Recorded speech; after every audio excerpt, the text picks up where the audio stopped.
Welcome back to my spring break video series talking about obscure Japanese albums that I really like. Except it's not spring break anymore because I went storm chasing instead of working on this video. And I didn't even see anything cool. If you're familiar with Vocaloid Shoegaze, you know that the biggest album in that scene is easily mikgaze. It's the classic. It's the one with a ton of views on YouTube. It's the reason a lot of people just call Vocaloid Shoegaze mikgaze. But there's a lot more to the style than just that album. And I know I promised a whole video on it 8 months ago and then never actually made that video, but today I'll be looking at one such Vocaloid Shoegaze album that I think deserves to be talked about, Nanairo by Remo. Remo is a collab between Vocaloid producer Lobel and visual artist 148cm. This came out in 2012 and I'm pretty sure this is their only album, but they have a couple other songs on YouTube from around 7 to 8 years ago. Lobel is still kinda active, albeit not really as a Vocaloid producer and more of a freelance mixing and mastering artist for primarily VTubers, it looks like. Lobel also featured on Postgazer in 2016, which is the much lesser known sequel to Mikgazer that no one really knows about. If you're the kind of person who's really into an album like Mikgazer, I think you'll definitely enjoy this. There's some songs on this thing that, in my opinion, are better than anything on Mikgazer. Prime example, Soda Floating Polaris, which I think is probably the best Vocaloid Shoegaze song anyone has ever made. This thing is awesome and does not deserve to be buried halfway through the track list on an obscure album that most people don't know about. This should be like Shoegaze classic level. The kind of hurried Vocaloid cadence is perfect on this track. It's used in some fast verses that are thrown in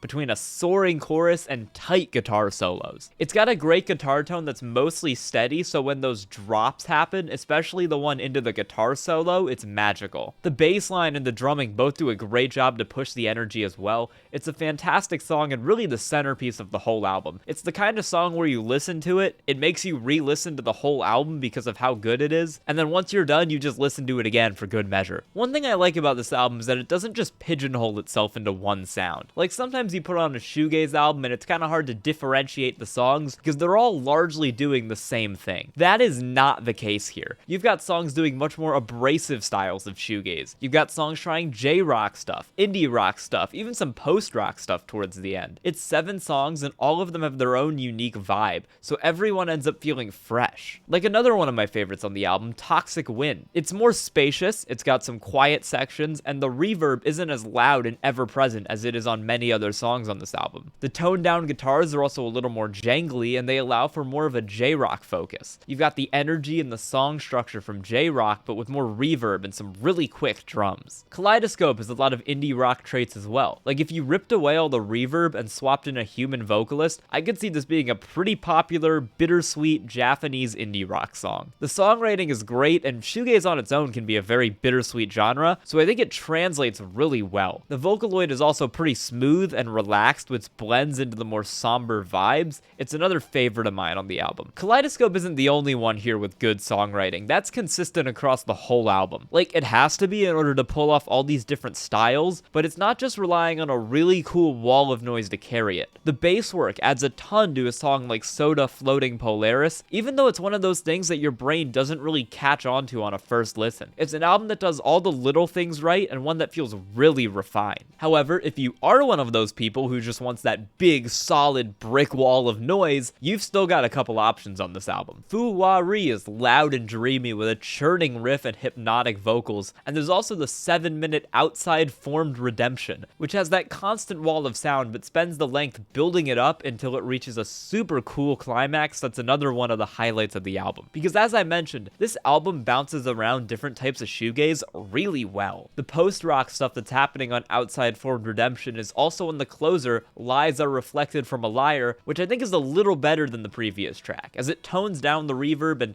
turns up the other instruments. It's less abrasive and more wistful. It's one of those shoegaze tracks that's almost hypnotic with its melodies, and it's really good. Those songs touch on another thing I like a lot about this album. There's a lot of really good Vocaloid shoegaze where the Vocaloid just never really vibes with the track in the same way that a human voice would. This album does an excellent job of blending the Vocaloid into these songs. Lobel isn't afraid to have the Vocaloid get lost in the mix, and they aren't afraid to use it to help add texture to a lot of these tracks. It adds a really nice effect that I find missing in a lot of other shoegaze in this style. Also, a lot of Miku shoegaze is kind of afraid to really prioritize the shoegaze elements, which sounds weird, but like look at the entire second half of mikgazer. You're not gonna find a single wall of sound there, and if you find anything close, the Vocaloid is cranked way up above the instrumental to where it kinda defeats the whole point. It feels more like dream pop than anything else. That is not at all the case here. You've got the really prevalent driving reverb, and there's multiple songs that have those big spacey noise walls. It's not just Vocaloid music that's kinda shoegazy, it's a great shoegaze record in its own right, with some excellent Vocaloid work thrown on top of that. I'd say Nanairo is my favorite Vocaloid shoegaze album, and that includes mikgazer. It's genuinely great and something that I think shouldn't just be popular in the niche Vocaloid shoegaze subgenre, but in shoegaze music as a whole. I mean, Japan's shoegaze scene has always been really underrepresented with the sheer amount of great stuff that's come out of there, and this is really no exception. It's an album I absolutely love, and it's an album I wish more people knew about, which is why this video exists. Go listen to it. Thank you all so much for watching. Like, comment, sub, yeah, love y'all, bye!